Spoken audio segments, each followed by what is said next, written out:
We are very excited to be celebrating our 100 years of impact in Van Wert County. As we focus on the future, we thought it would be beneficial to reflect on our past, to learn from those pivotal moments, and to celebrate the triumphs of the United Way in our neighborhood of good.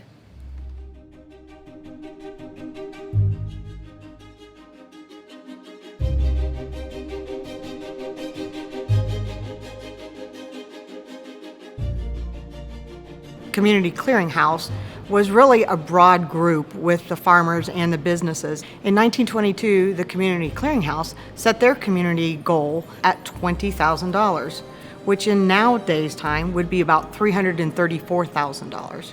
And that ran for about 11 years, when in 1933 they decided to divide it up between the Chamber of Commerce and the Community Chest, which was a program that was to provide for social needs of our community. And then in 1956, it went to the United Fund. I got involved because I was asked to help. And I felt like it was making a big difference with things that was going on. You know, there was needy people in town that needed help. And I started out as just a solicitor. We just went as an individual to the door. Of course, you tried to get it mainly in the evening because you're going to find more people home at that time, especially out in the country, you know, where there was a lot of farmers and things like that. At that time, we also were mailing out envelopes, which there was approximately 5,000 of them that had to be mailed out. Lots of times I would do a lot of them by myself, or I would ask my Harrison Jolly Boosters 4-H Club to help me to stuff them, because that gets to be kind of boring. I think I served on the board a couple different times. And the Day of Caring and the Cupcake Wars. When I started, it was the United Fund, and in 1970, they changed it to United Way, which it is still today.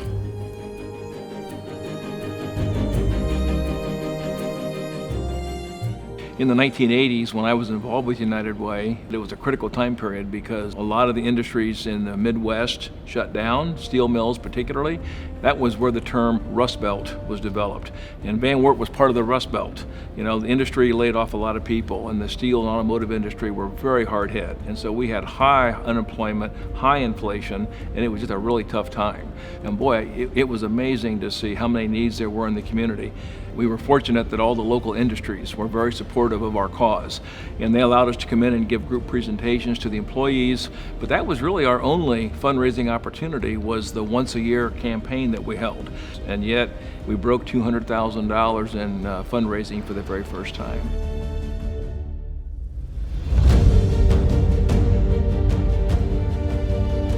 Prior to the tornado of 2002, we had other disasters, and we had different organizations that helped, but never anything of that magnitude. That was the strongest tornado that ever hit. That was a national situation that went worldwide over media. So at the time when that came in, United Way set up the banking account for all the financial money that came in. And we created the place where we could collect the food, collect money, help those individuals. A lot of people didn't have power for a while, so it was just orchestrating generators, getting water. If that's not in place, and United Way had not done that, that's a secondary disaster that you have where it's not organized and all of this donated stuff starts coming in. No one knows what to do with it all. A big relief to me that they took the lead in handling that. But there was so much more afterwards than just losing something. Social needs, emotional, and a lot of our agencies are ones that are able to provide that. Even our state and federal partners commented to me many times that they were amazed on how this community came together and worked so closely together. I had attended a meeting in March of 2020, and they said we might shut schools down or businesses. And we were all like, this has never happened. This won't happen. There is no way. The next day, it happened. And the first thing was, how are these kids going to have meals at home because they're not at school? It was like, we're not allowed to be out or anything, but we just said, okay, good Lord, put us there and we'll do what we need to do. We did a lot of things with a lot of volunteers. I met a lot of good people that are still in our circle of volunteering and helping United Way because of that time.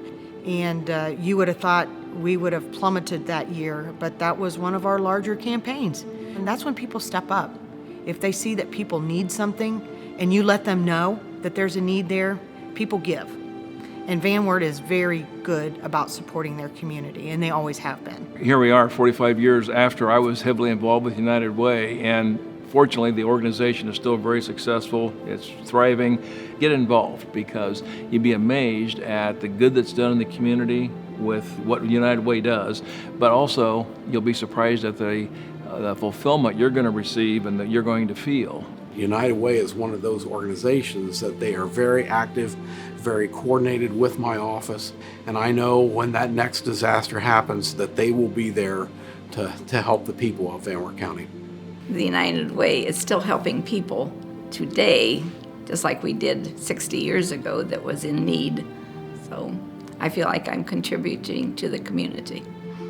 Reaching out to individuals to donate, to volunteer, and to give is what made it possible back then and is what makes it possible today.